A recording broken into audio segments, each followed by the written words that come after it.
Одоо энэ бүс нутгийг харж болно. Ингээд ногоон бүр өмхөрч юм лаг шавшаастай. Туулгал Хинтийн нуруунаас эхлээд Улаанбаатар хотоор дамжаад нийт 882 км урсж байгаа. 10 цэг дээр 2023-24 онд хэмжилтүүд хийхэд сонгины дээд хэсэг хүртэл 0.65 үзүүлэлт буюу ер нь бол цэвэр байна гэдэг бол үзүүлэлтүүд гарч байгаа. Сая бас хэмжилтийг хийгээд эх 7 хоногт хариу гарах бах. Сонгины доод хэсгээс доош оноогоо 27 буюу маш өндөр бохирдолтой гэдэг ийм усны стандартын дагуу хэмжилт үзүүлэлтүүд гарч байгаа. Одоо энэ хэсэгт ингээд өмхийн үнэрч чинь тэр чигээр энэ доор байгаа энэ лаг гэдэг бол энэ бол зүгээр уулынаас ирж байгаа лаг биш. Энэ бол Улаанбаатар хотоос ялгарч байгаа бохир, аль ширнээс гарч байгаа хаягдал энэ хүнд элементүүд ингэж туулгал юм аа лүнгийн чиглэл 110 км газар ингэж бохирдуулж байгаа. Анх 1964 онд Улаанбаатар хотын төв цэвэрлэх байгууламж хоногт 160-аас 180 м3 бохир усыг цэвэрлэх. Гэхдээ ахуйн одоо бохир усыг цэвэрлэх хүчин чадалтай байгуулагдсан. Харамсалтай нь Улаанбаатар хотод 91 оноос хойш их хэмжээний барилгажилт явагдахад төв цэвэрлэх байгууламжийг одоо шинчлэх, үйлдвэрлэлийн чиглэлтэй бохирдыг цэвэрлэх ийм байгууламжийг шинжил хийж чадаагүйгээс хүчин чадлын ачаал нэмэгдэж өнөөдөр бол туул голмон ийм маш хүндрэлтэй бохирдолтой асуудал үүссэн.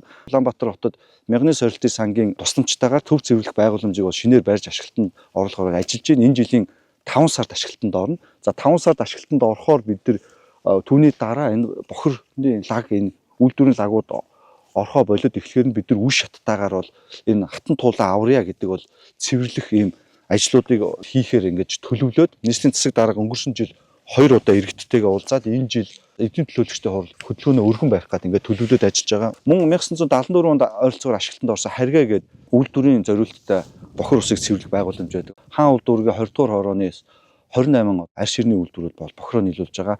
Тус одоо үйлдвэр технологийн барилгаас хүчин чадал хүрхээ болсон, технологи хоцрогдсон. Ийм учраас өнөөдөр туул болов хүнд одоо бохирдолтой уснууд орж байгаа. Хамгийн сүүлд GMIT-гийн одоо хамтарсан Герман Монголын хамтарсан судалгааны сургуулийн байгууллагаас хаан үйлдвэрийн 20 дугаар арь ширний үйлдвэрүүд дээр хөрсөн шинжилгээ хийхэд хар туглаг селен гэх мэт хүнд 6 төрлийн хорт элементүүд газрын гүнд 1 м хүртэл хөрсөн шингэж тэр орчмын одоо хөрсөөр дамжуулан туулын гол руу одоо нэвтэрж гинэ гэдэг энэ судалгааг бол GMIT олон улсын байгууллага бол өнгөрсөн жил гаргасан гэж би ойлгож байгаа. Улаанбаатар хот энэ асуудлыг бас шийдэхин тулд Эмэлт аж үйлдвэрийн парк дээр 2025 онд хөрөнгө оруулалтыг шийдэж Улаанбаатар хот төдийгүй Монгол улсад анх удаа арь ширний үйлдвэрийн одоо бохирдлыг цэвэрлэдэг ариутгах татваргын байгууламжийн төслийг Эмэлтийн одоо цахилгаан станц, дулааны станцтай цуг зарлаж гэрээлж одоо ажлын зураг төсөл гүйцэтгэдэг. Ингээд бол амжилттай Улаанбаатар хотын 16 мегацлын нэг болоод Эмэлт дээр бол хэрэгжүүлж байгаа.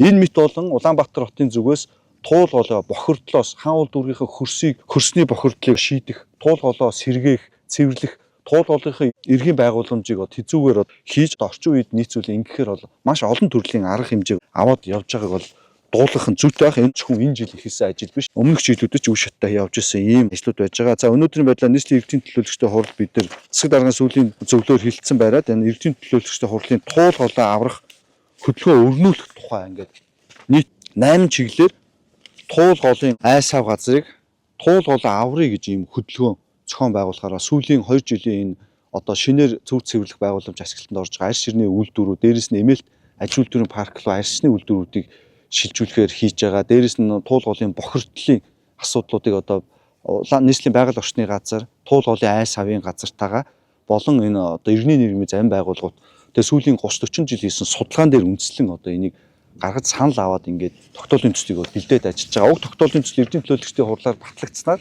нийслэл жил болгон туул голоо цэвэр байлгахын сүүлийн 60-70 жил хийгдээгүй энэ асуудлууд дээр ажиллахаар бэлдээд явж байгаа.